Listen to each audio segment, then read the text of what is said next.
जय हिंद दोस्तों, jail Bhavani coaching centre में आपका स्वागत है। देखिए दोस्तों, आज कल अपनों ने उत्तराधिकारी युद्ध पढ़े थे।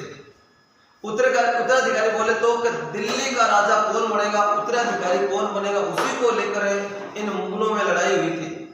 और 3 युद्ध थे। कौन कौन से युद्ध थे बताइए आप? पहला था धर्मत का, फिर सामूगढ़ का और फिर देवराय का। तीनों युद्ध हो गए कंप्लीट। बाद के अंदर राजा कौन बना? औरंगजेब। देखो भैया, इन औरंगजेब की बात कर लेते हैं थोड़ी बहुत, ठीक है। औरंगजेब से क्या क्या क्वेश्चन अपने पेपर में आ सकते हैं, फिर आपको बताऊंगा इन औरंगजेब की हकीकत की। देखो भैया, बात करें औरंगजेब से, अपने पेपर में क्वेश्चन क्या क्या बन सकते हैं। पहला तो क्वेश्चन देखो, औरंगजेब जैसे क्या बनता है, दिल्ली के ऊपर मतलब राजा बना दिल्ली का, मुगलों का मतलब आगे सम्राट बना।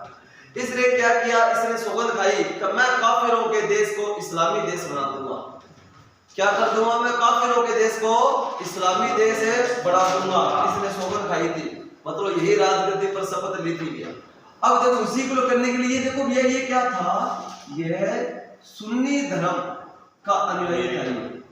ये सुन्नी धर्म का अनुयायी था। मतलब देखो, मुगलों में और भी राजा हुए हैं, लेकिन औरंगजेब हाय धर्म करता हूं सारा दिन। एक खातिर में कट्टर बोला था वो सुन्नी धर्म को, देखा ना। ये क्या था, यह कट्टर मुसलमान था, ठीक है ना। सीधी सी बात करा भैया, ये कट्टर था भैया हिंदुओं के प्रति बहुत ज्यादा, ठीक है। क्यों? सुन्नी धर्म का नहीं था, आपको पता है। सुन्नी वाले क्या करते हैं, ये आतंकवादी सारे सुन्नी होते हैं। ये अपने धर्म को ऐसे रिप्रेजेंट करते हैं, पता नहीं कि इन काफिरों ने, इन हिंदुओं ने पता नहीं इनके धर्म को कैसा शोषण किया है, पता नहीं, ऐसे बताते हैं ये।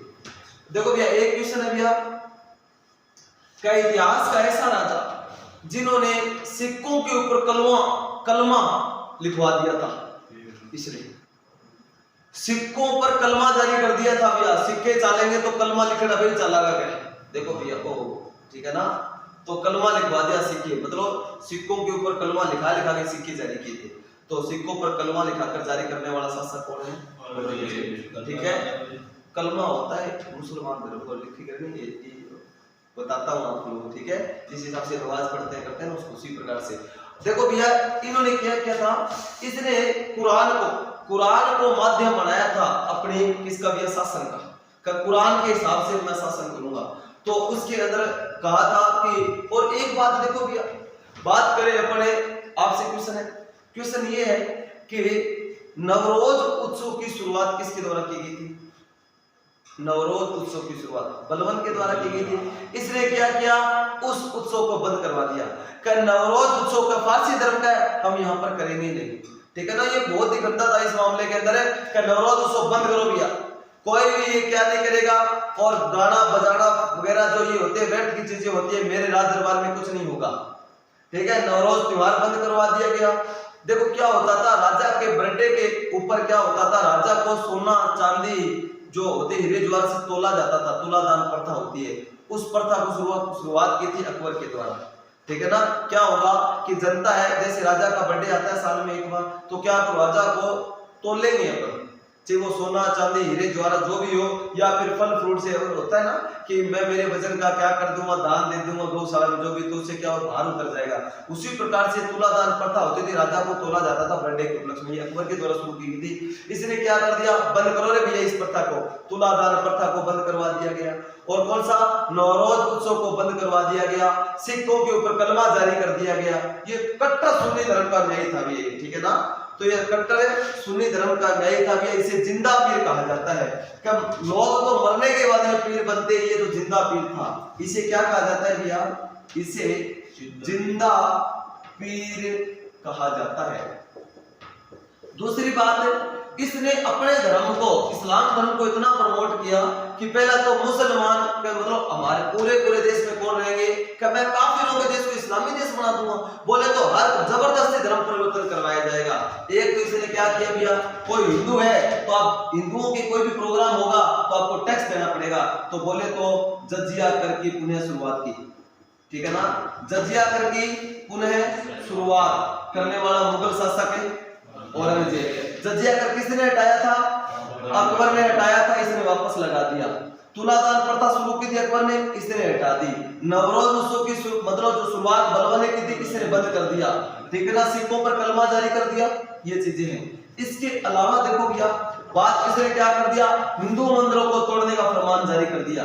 तो किसने आता है, हिंदू मंदिरों को तोड़ने का फरमान जारी करने वाला मुगल शासक ऐसा था भैया। तो भैया कौन था वो, औरंगजेब। इसने जितने भारत के अंदर जितने भी बड़े बड़े हिंदू मंदिर है उनको तोड़ो भैया।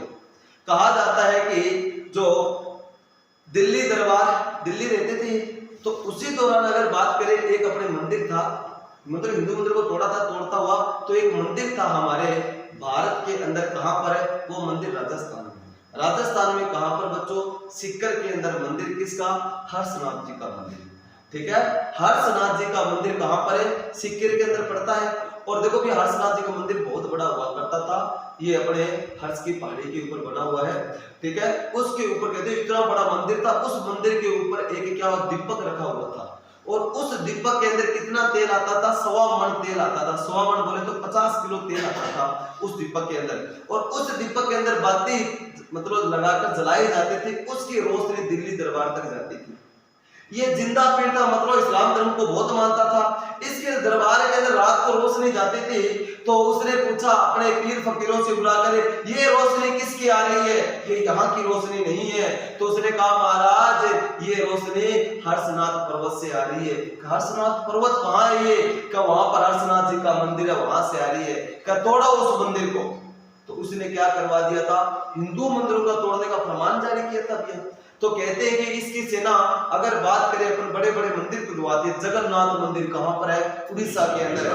अगर बात करें अपन मथुरा अपने यूपी के अंदर बड़े बड़े मंदिर थे कृष्ण भगवान के, वहां पर है। जो पुजारियों जी ने, पुजारी होते हैं, पंडित होते हैं, वो उन्होंने क्या किया था, कृष्ण भगवान की मूर्तियों को मंदिरों से उठा उठाकर भागे थे कि मूर्तियों को नहीं तोड़ते, मंदिरों को तोड़ा ही था, सारे आ गए थे राजस्थान में। ठीक है, तो राज सिंह ने मदद की थी, वो अलग बात है। तो अब क्या हुआ कि मंदिरों को तोड़ रहे थे और उन्होंने सेना को आदेश दिया, जाओ भैया किसको तोड़ो, हर्षनाथ जी के मंदिर को तोड़ो। देखो हर्ष की पहाड़ी, इतनी पहाड़ी ऊंचाई पर क्या की, ये इनकी सेना जाती है मंदिर को तोड़ने के लिए। तो क्या होता है बच्चों, अब पूरा का पूरा इतना बड़ा मंदिर बनाया हुआ था, इतना शानदार मंदिर था, कहते हैं कि वहां पर मतलब एक प्राचीन शिव जी का मंदिर भी था। ठीक है, हर्षनाथ जी और हर्षनाथ जी की बहन कौन थी, जीण माता जी। ठीक है ना, हर्षनाथ जी ने किसकी पूजा की थी, शिव जी की पूजा की थी। वहां पर बहुत ही पुराना शिव मंदिर बना हुआ है भैया, पंचमुखी शिव मंदिर है। जिस हिसाब से अपन बात करते हैं, अपन उत्तराखंड के अंदर केदारनाथ मंदिर है ना, केदारनाथ के अंदर किसकी प्रतिमा है, शिव जी की पंचमुखी है। उसी के आधार पर पंचमुखी प्रतिमा है शिव जी की, कहां पर, मतलब शिवलिंग है, पंचमुखी शिवलिंग है, कहां पर है भैया, अपने हर्षनाथ जो मंदिर है वहां पर बना हुआ है। कहते हैं कि राजस्थान के अंदर जो पहली सूर्य की किरण उसी मंदिर के अंदर आती थी, आज भी आती है वहां पर। ठीक है, ये चीज मान्यता है वहां की। तो अब क्या हुआ कि उस मंदिर को, हर्षनाथ जी के मंदिर को तोड़ा, और उसके बाद में जो अपने शिव जी का मंदिर था बहुत प्राचीन, उस मंदिर को तोड़ा। फिर कहते हैं कि उन्होंने पूछा कि अब और शक्ति स्थल कौन सा बचा है, तो उन्होंने कहा कि साहब एक जीण माता जी का मंदिर है जो नीचे है, वो भी बहुत बड़ा शक्तिपीठ है, उनकी बहुत बड़ी मान्यता है। और कहते हैं कि उस मंदिर को तोड़ने के लिए सेना निकल पड़ती है। अब भैया पुजारियों को पता चला कि औरंगजेब ने हर्षनाथ जी के मंदिर को तोड़ दिया है, और कहां आ रहे हैं वो, जीण माता जी के मंदिर को तोड़ने के लिए आ रहे हैं। ठीक है बच्चों, जीण माता जी का मंदिर कहां पर है, वही सीकर के अंदर है। ठीक है, तो अब क्या हुआ, जीण माता जी को मंदिर को तोड़ने के लिए औरंगजेब की सेना आई। अब भैया पुजारियों जी ने क्या किया, पुजारी जो पंडित थे माँ को जगाया। माँ को कहा, माँ हमारे पास इतना बल नहीं है कि हम औरंगजेब का सामना कर पाए, हमारे पास नहीं है माँ, कोई भी बल नहीं है, हमारे पास कोई सेना नहीं है, हम उनसे मुकाबला करें। और दूसरी बात, आपके भाई को मंदिर को भी तोड़ दिया है और वो सेना लेकर आ रहे हैं, बात इस दुख का नहीं है कि उसने मंदिर तोड़ दिया है। ये हंसेंगे, ये मुसलमान, ये मुगल क्या कहते हैं, हिंदू तो क्या है, पाखंडी है, पत्थर को पूजते हैं और पाखंड फैलाते हैं, कहां है इनमें शक्ति। तो अगर माँ वो मंदिर को तोड़ दिया तो ध्यान रख लेना, कोई नहीं मानेगा आपको, और आप जानो आपका काम, हम तो बेबस है, वो राजा है, हम क्या करें, लेकिन हमारे तो आप ही आराध्य हो, आप हमारी रक्षा करो, आप दिखाओ मां शक्ति। चमत्कार दिखाऊंगा, ऐसा कहकर कहते हैं कि पुजारियों ने, पंडितों ने, जो माँ के पुजारी थे भैया, और माँ को 2.5 प्याले शराब लगाई जाती है, और माँ ने आदेश दिया भैया अपनी सेना को। जीण माता जी की सेना क्या है बच्चों? भौरे। भौरे बोले तो मधुमक्खी, बड़ी मक्खियां होती है ना, वो माँ की सेना है, ठीक है, भौरों वाली माता, ठीक है ना, वहीं पर मंदिर बना हुआ है। जीण माता जी का, मतलब जीण माता जी ने भौरों वाली माता की पूजा की थी, ठीक है, तभी जीण शक्ति रूप से कहलाई थी भैया। अब कहते हैं कि माँ ने अपनी क्या की भैया? अपनी सेना को आदेश दिया, जाओ रे भैया सैनिकों, ठीक है। अब कहते हैं कि औरंगजेब इतनी बड़ी सेना लेकर आया था, और जैसे उन्होंने जो रेवासा धाम जीण माता जी का मंदिर का परिसर आता है, वहां पर प्रवेश करते सारे के सारे अंधे हो गए थे। क्यों? ये पीर फकीर था, अपने साथ पीर फकीरों को रखता था औरंगजेब। इसने कहा मुझे कुछ दिखाई नहीं दे रहा। उन्होंने कहा ये बहुत बड़ा शक्ति का पीठ है, तुमने बड़ी गलती कर दी है। इधर भी माँ की सेना, कौन है? मधुमक्खियां क्या कर देती है? आक्रमण कर देती है। कहते हैं कि सैनिकों के ऊपर एक एक डंक मारे, सैनिक वहीं धराशायी हो रहे हैं, और सेना में भगदड़ मच गई, और कुछ भी दिखाई नहीं दे रहा, सेना भाग उठी भैया। कहते हैं कि औरंगजेब क्या हिल गया, कांपने लग गया, औरंगजेब की बुखार आ गई। कहते हैं कि उन्होंने कहा क्या किया जाए? अब क्या एक ही उपचार है, कौन है? का मां से प्रार्थना मांगो। और कहते हैं औरंगजेब जहां खड़ा था वहीं लेट गया। कहते हैं उन्होंने मां से क्या प्राणों की भीख मांगी थी कि हे जीण माता, मुझे पता नहीं है, मैंने तो सोचा था ये हिंदू पाखंडी है, पाखंड करते हैं, मैंने आपके शक्ति स्थल को तोड़ने का प्रयास किया, मुझे माफ कीजिए, मैं ये गलती दोबारा कभी नहीं करूंगा, मुझे क्षमा दीजिए। कहते हैं कि उन्होंने कहा था कि जब तक मैं जीवित रहूंगा तब तक क्या मैं तुम्हारे द्वार पैदल आऊंगा, और आपकी जो जोत के अंदर जितना भी तेल लगेगा आज के बाद वो मुगल दरबार से आएगा। ये उन्होंने कहा था भैया। मां से प्राणों की भीख मांगी थी उस मुगल ने, उस औरंगजेब ने, जिसे जिंदा पीर कहा जाता है, जो सारे दिन हाय धर्म करता रहता था। वो रगड़ अपने वहां पर नाक रगड़ के भीख मांगी थी इसने, औरंगजेब ने, ठीक है। वो शक्तिपीठ है जीण माता जी का, ठीक है। तंत्र मंत्र साधना की सबसे बड़ी मात भवानी के रूप में किसकी पूजा होती है? जीण माता जी की पूजा होती है। विश्व का इकलौता ऐसा मंदिर है जहां पर अगर ग्रहण के दौरान सारे मंदिरों के पट बंद हो जाते हैं, सारी पूजाएं रुक जाती है, इकलौता जीण माता जी का ऐसा मंदिर है जहां पर पट कभी बंद नहीं होते, पूजा कभी नहीं रुकती, चाहे वो ग्रहण हो, चाहे वो सूतक को कुछ भी लग जाए, वहां पर पूजा होती है, ठीक है। इतना बड़ा शक्ति का स्थान है, और औरंगजेब झुका था। कहा जाता है कि औरंगजेब के मरने के बाद में भी मुगल दरबार से तेल आता था मां के दीपक के लिए, वो तेल आज भी आता है। बाद में क्या हुआ?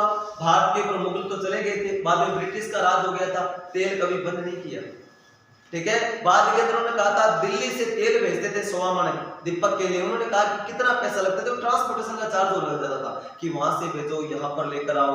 फिर वो तेल का जो ट्रांसपोर्टेशन का चार्ज, उसको उन्होंने कहा कि आप वहीं से आप खरीद लो, या फिर हम ऐसा करेंगे कि आपके अकाउंट के अंदर जो माँ का बना हुआ है, ठीक है ना, मंदिर का परिसर का जो भी है, हम उसके अंदर पैसे डाल देंगे। चलो ठीक है। उस जमाने के अंदर भैया कहते हैं कि ये 6.5-7 रुपया के अंदर 100 मन का तेल आता था। वो पैसे क्या डिसाइड कर दिए गए, आप क्या कीजिए, कमेटी के अंदर इतना पैसा डाल दीजिए, उसी से हम तेल खरीद लेंगे। तो वो भैया पैसे डालने शुरू हो गए, ठीक है। आज भी वो पैसा आता है, बस वो आता उतना ही है, ये बात है। तो कहते हैं कि औरंगजेब जो ऐसा था भैया, लेकिन वो भी प्रत्येक साल नवरात्रों के अंदर पैदल आता था, अपनी बेगमों को साथ लेकर आता था। चलते हैं माँ के, ठीक है, और नागरगढ़ मतलब पैदल आता तो धोखा लगा तो प्रत्येक साल। ये था भैया औरंगजेब। तो समझ में आया? बाद के अंदर देखो भैया, औरंगजेब ने क्या किया था धर्म के प्रचार के लिए। उन्होंने उसी टाइम के बात करते हैं अपने सिखों के कौन से गुरु थे? सिखों के गुरु 9वें गुरु कौन? गुरु तेग बहादुर। गुरु तेग बहादुर को पकड़ा जाता है भैया। उसको कहा तो इस्लाम धर्म कबूल कर, उसने कहा मैं कबूल नहीं करूंगा। औरंगजेब ने कहा कबूल करना पड़ेगा, तू भी कर, और तेरे जितने भी ये सिख न्यायी है सबको तो धर्म परिवर्तन करवा। उसने कहा मैं नहीं करूंगा, चाहे मुझे मार दो। कहते हैं कि औरंगजेब ने कहा कि इसकी मौत से, इस गुरु की मौत से क्या हो जाना चाहिए, सिख धर्म के अंदर एक आतंक फैल जाना चाहिए कि लोग डर के मारे इस्लाम धर्म कबूल कर ले, तो इसको खतरनाक तरीके से मारो।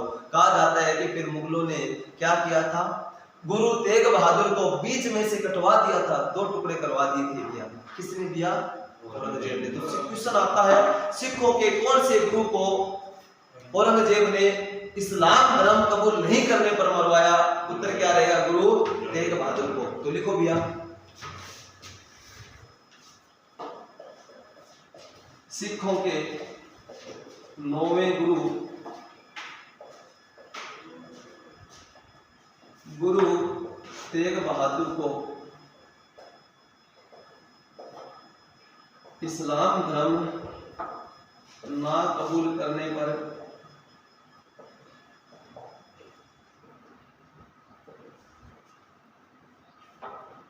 औरंगजेब ने मरवाया। ठीक है, इतना याद रखो। नेक्स्ट देखो भैया कि उस समय देखो भैया औरंगजेब से पूरे भारत के अंदर सिर्फ 2 ही राजा थे जिन्होंने क्या की थी? बगावत की थी या आमने सामने मतलब लड़ाई लड़ी थी मुगलों के खिलाफ। एक तो थे मेवाड़ के राजा राज सिंह, ठीक है, जिन्होंने प्रत्यक्ष रूप से सामना नहीं किया था, लेकिन अप्रत्यक्ष रूप से उन्होंने क्या किया था? औरंगजेब की नीतियों का विरोध किया था। और पूरे भारत के अंदर एक ऐसे शख्स थे भैया जिसके कारण भारत एक इस्लामिक कंट्री होने से बचा। और उन वीर महापुरुष का नाम क्या है भैया? छत्रपति शिवाजी महाराज। अगर छत्रपति शिवाजी महाराज नहीं होते तो भैया इन मुगलों ने हमारे भारत को क्या कर देते भैया? इस्लामिक कंट्री बना देते। ठीक है, तो छत्रपति शिवाजी महाराज ही थे जिन्होंने हमारे देश को इस्लामी देश होने से बचाया था। एक ही वो बंदा, एक ही वो शख्स थे भैया जिन्होंने क्या किया था? मुगलों के डर से और राजाओं ने तो क्या कर दिया था? मुगलों की रीता स्वीकार कर ली थी। और शिवाजी महाराज मुगलों के खिलाफ चले थे, इन्होंने कि मुगलों के खिलाफ लड़े थे। मुगल तो औरों पर राज कर रहे थे और शिवाजी महाराज उनके ऊपर राज कर रहा था। मतलब इतना डर गया था औरंगजेब भी डरता था भैया छत्रपति शिवाजी महाराज से। देखो भैया सूरत की बात करें अपन, ईस्ट इंडिया कंपनी ने फैक्ट्री स्थापित कर ली थी और ईस्ट इंडिया कंपनी से टैक्स लेता था भैया। औरंगजेब बहुत पैसा कमाता था और कहते हैं कि इन्होंने शिवाजी महाराज ने 2 बार लूटा था किसको? सूरत को। और इतना बौखला गया था कि देखो मुगल क्या कर रहे थे? पूरे एक छत्र भारत पर राज कर रहे थे, अपना साम्राज्यवाद बोले तो इस्लाम धर्म का प्रचार पूरे देश के अंदर कर रहे थे, जबरदस्ती धर्म परिवर्तन करवा दे, मंदिरों को तोड़ रहे थे भैया। और दूसरी बात, राजाओं को अपने अधीन कर रहे थे। दक्षिण भारत तक जीत लिया था किसने? औरंगजेब ने। उसी दौरान क्या होता है कि ये तो आग जीतता जाता, पीछे से क्या करता भैया? शिवाजी महाराज आक्रमण करता जाता और उन जीते हुए मुगलों के किलों को अपने तरफ मिलाता जाता। कहते हैं कि शिवाजी महाराज ने मुगलों के कितने गढ़ जीत लिए थे? 35 गढ़ जीत लिए थे। कितने? 35 किले जीत लिए थे भैया। और अब बात करेंगे अपन किनकी? अब शिवाजी महाराज की। शिवाजी महाराज से औरंगजेब इतना बौखला गया था कि उन्होंने क्या आदेश किए थे? मुझे जिंदा या मुर्दा शिवाजी चाहिए। और शिवाजी महाराज से ऐसा डरता था, डर लगता था उसको कि शिवाजी रात को आकर ठोक ना जाए। ठीक है, तो कहते हैं कि एक बार पता चला कि शिवाजी महाराज कहाँ हैं? शिवाजी महाराज पुरंदर के किले में हैं। ठीक है, तो पता चला कि शिवाजी कहाँ है? पुरंदर के किले में है। तो इन्होंने जयपुर के राजा था भैया, कौन था? जय सिंह प्रथम। जय सिंह प्रथम को कहा आप जाइए और शिवाजी को पकड़िए। अब क्या होता है? शिवाजी को पकड़ने के लिए बहुत बड़ी सेना लेकर गए। देखो भैया शिवाजी महाराज के पास में बड़ी सेना नहीं थी और उनकी युद्ध प्रणाली क्या थी? छापेमार युद्ध प्रणाली, जिसे आप गोरिल्ला कहते हो। गोरिल्ला युद्ध करते वो ही करते थे। उनके पास में सेना 400-500 सैनिक थे, बस इतनी सेना थी। लेकिन वो केले के दम पर किले को धराशायी कर देते, किला गढ़ जीत लेते थे भैया, ये थे। ठीक है, अब होता क्या है? पुरंदर के किले के बारे में पता चला किसको? औरंगजेब को। औरंगजेब ने पकड़ने के लिए किसको भेजा? जय सिंह को। जयपुर के राजा बहुत ही समझदार, बहुत ही खतरनाक था ये जय सिंह। ठीक है, तेज आदमी, खोपड़ी बहुत तेज है। तो जय सिंह सेना लेकर गया और भैया पुरंदर के किलों को इस हिसाब से घेर लिया, क्योंकि पहले भी घेरने का प्रयास किया था। शिवाजी क्या करते? मान लीजिए कोई किले में आए हैं, घेर लिया है, तो सैनिकों को मारा, सैनिकों को कपड़े पहने, उसी की सेना मिलकर मार काट करा, मतलब मार काट कर भगा देता था। शिवाजी ऐसे खतरनाक वीर योद्धा होते थे। अब उसने कहा कि सेना का अंदर तो जाना ही नहीं है, मैं आगे जाऊंगा। और कहते हैं उन्होंने आदेश पारित किया और कहा जय सिंह को, जय सिंह ने क्या कहा? किसको? शिवाजी को, शिवाजी आपके पास अब कोई रास्ता नहीं बचा है, आप इस किले से बाहर तो जा नहीं सकते, आप पकड़े जाओगे। और दूसरी बात है, मैं आपसे संधि करना चाहता हूँ। आप, औरंगजेब ने कहा था कि औरंगजेब ने संधि करने के लिए भेजा है, तो आप आइए संधि कीजिए, आपके पास कोई ऑप्शन नहीं है। ठीक है ना, या तो आप लड़ाई लड़ने के लिए तैयार हो जाओ और वीरगति को प्राप्त होगे, ठीक है, या फिर अपन बैठ के संधि कर लेते हैं। तो फिर क्या हुआ? शिवाजी ने सोचा यार अब तो कोई रास्ता ही नहीं बचा है। ठीक है, सेना ने चारों तरफ से घेर लिया, 3-3 लेयर बना ली, इतनी बड़ी सेना, 1 लाख से बड़ी सेना लेकर गया था छोटे सिटी में। ठीक है, तो अब तो कोई जाने का रास्ता ही नहीं बचा है। तो अब क्या होता है, फिर जय सिंह के साथ में एक संधि होती है, जो संधि का नाम बताइए। Very good. तो अब लिखिए बच्चों, पुरंदर की संधि।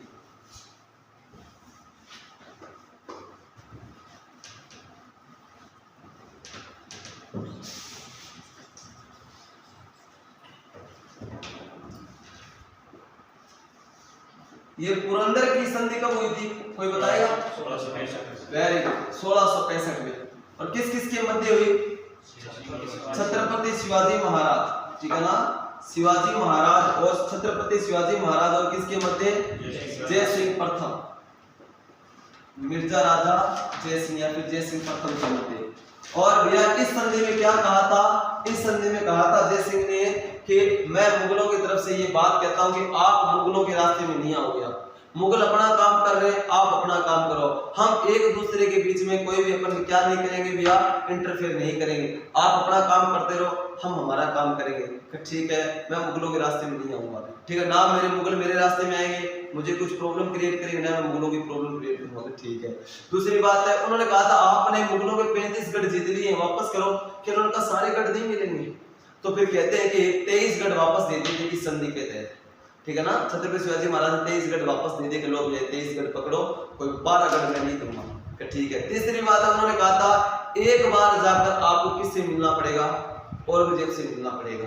तो उन्होंने कहा ठीक है, ये मई में संधि होती है कि अगले महीने आता हूँ, टाइम निकाल। तो कहते हैं कि जून के अंदर मिलने गए थे भैया, कौन है? छत्रपति शिवाजी महाराज, किससे? औरंगजेब से। औरंगजेब के दरबार में गए तो औरंगजेब चकरा गया, सर इतना बड़ा नाम सुना था, है क्या छत्रपति शिवाजी महाराज? छत्रपति शिवाजी महाराज हाइट ज्यादा नहीं थी, 5 फुट 3 इंच, ठीक है ना, 5.5 फुट के लगभग वही है, छोटा सा काठी के थे, कोई हट्टे कट्टे नहीं थे, नॉर्मल शरीर था, लेकिन वीर बहादुर थे भैया, बहुत ही खतरनाक। बात करेंगे अपन शिवाजी महाराज की भी। तो अब क्या, उसको देखकर औरंगजेब हंसा, अरे भाई आप और ये शरीर और नाम शिवाजी इतना। उन्होंने कहा आपने कहा था बात करने के लिए, तो मैं आया हूं मिलने के लिए। कब मैं तेरे से क्या बात करूं, तेरे कारण मेरी रातों की नींदें हराम हो गई थी, ठीक है, और मैं तेरे से बात करूंगा। और कहते हैं सैनिकों बंदी बनाओ इसको और जेल में डालो, मैं इसे देखना पसंद नहीं करता।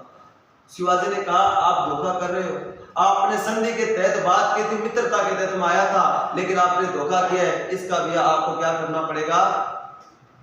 झेलना पड़ेगा भैया इसका, ठीक है। रिजल्ट तो कोई बात नहीं है। तो कहते हैं कि शिवाजी को कहां पर बंद कर दिया गया? यहीं पर जयपुर की जेल में बंद कर दिया था। और जय सिंह को कहा था निगरानी रखो, इसको फांसी की सजा देंगे, कोई बात नहीं है। अब देखो भैया कहां पर कैद कर दिया, जयपुर की जेल में डाल दिया।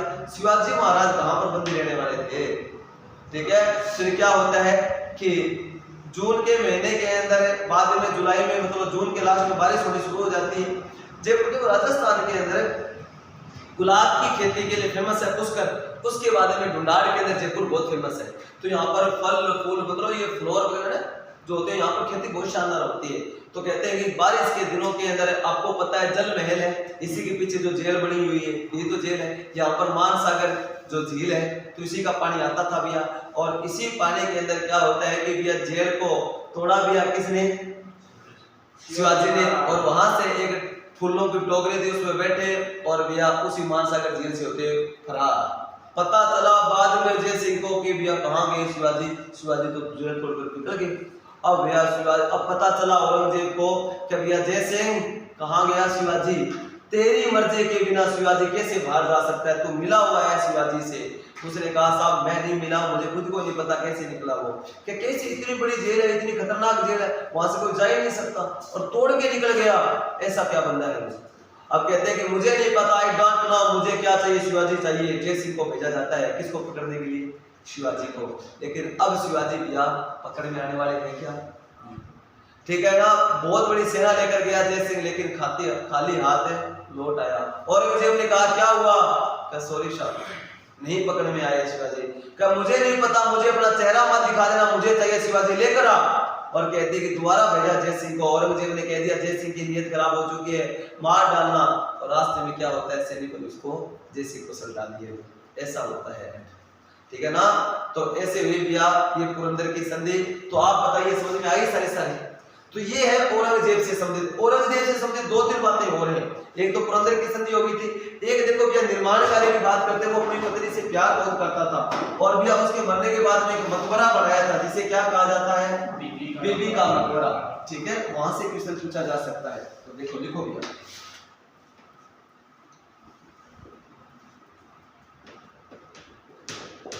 हाँ भाई बिजू आपसे क्वेश्चन है, ये बीबी का मकबरा कहां पर है? औरंगाबाद। Very good. औरंगाबाद शहर किसने बसाया?